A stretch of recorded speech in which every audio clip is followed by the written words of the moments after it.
संतोष देशमुख हत्या प्रकरणाने राज्याचं राजकारण ढवळून निघालंय.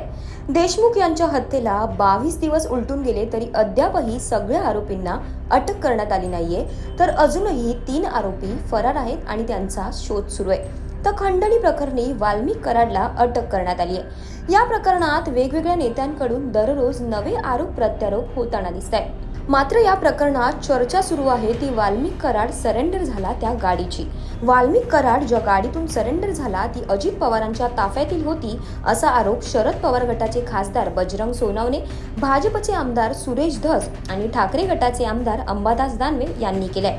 त्यामुळे या प्रकरणात आता वेगवेगळे तर्कवितर्क लावले जात आहेत. मात्र अजित पवारांच्या ताफ्यातील या गाडीनं वाल्मिक कराडला सीआयडी ऑफिस खाली सोडलं का? ही गाडी नक्की कोणाची होती हे या व्हिडिओमधून जाणून घेऊयात. वाल्मिक कराड ज्या गाडीतून सरेंडर झाला ती गाडी अजित पवारांच्या ताफ्यातील होती असा आरोप सोनवणे यांनी केला. बजरंग सोनवणे नक्की काय म्हणाले हे ग्राफिक्सच्या माध्यमातून पाहूया. राज्याचे उपमुख्यमंत्री अजित पवार यांनी मस्साजोगचा दौरा केला. त्यावेळी त्यांच्या मस्साजोगच्या दौऱ्यात ताफ्यात एक कार होती. त्याच कारमधून वाल्मिक कराड पोलीस स्टेशनला पोहोचला.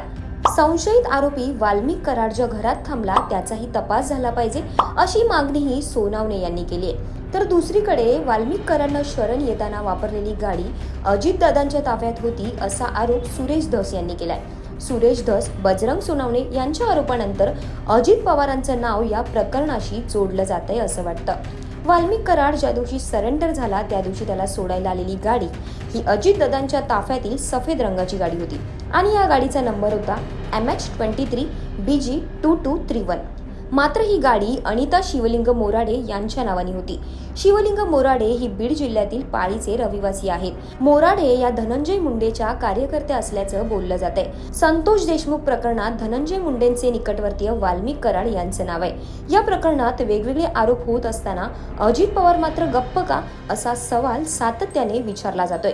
अजित पवारांनी संतोष देशमुख यांच्या कुटुंबाची भेट घेतली मात्र त्यांच्याच ताफ्यातील गाडी वाल्मिक कराडला सोडायला कशी आली असाही सवाल विचारला जातोय. मात्र या सर्व प्रकरणात अजित पवार यांनी कोणतीही प्रतिक्रिया दिलेली नाहीये. त्यामुळे सुरेश धस, अंबादास दानवे यांनी बजरंग सोनवणे यांनी मुंडेंवर आरोप करत होते. मात्र या नेत्यांचा रोख अजित पवारांकडे जाताना दिसतोय. त्यामुळे अजित दादा आता सुरेश धस, अंबादास दानवे यांनी बजरंग सोनवणे यांच्या रडारवर आले आहेत असं दिसतंय. तुम्हाला याबद्दल काय वाटतंय हे कमेंट करून नक्की कळवा आणि अशाच नवनवीन व्हिडिओसाठी माय महानगर लाईव्हला जरूर सबस्क्राईब करा.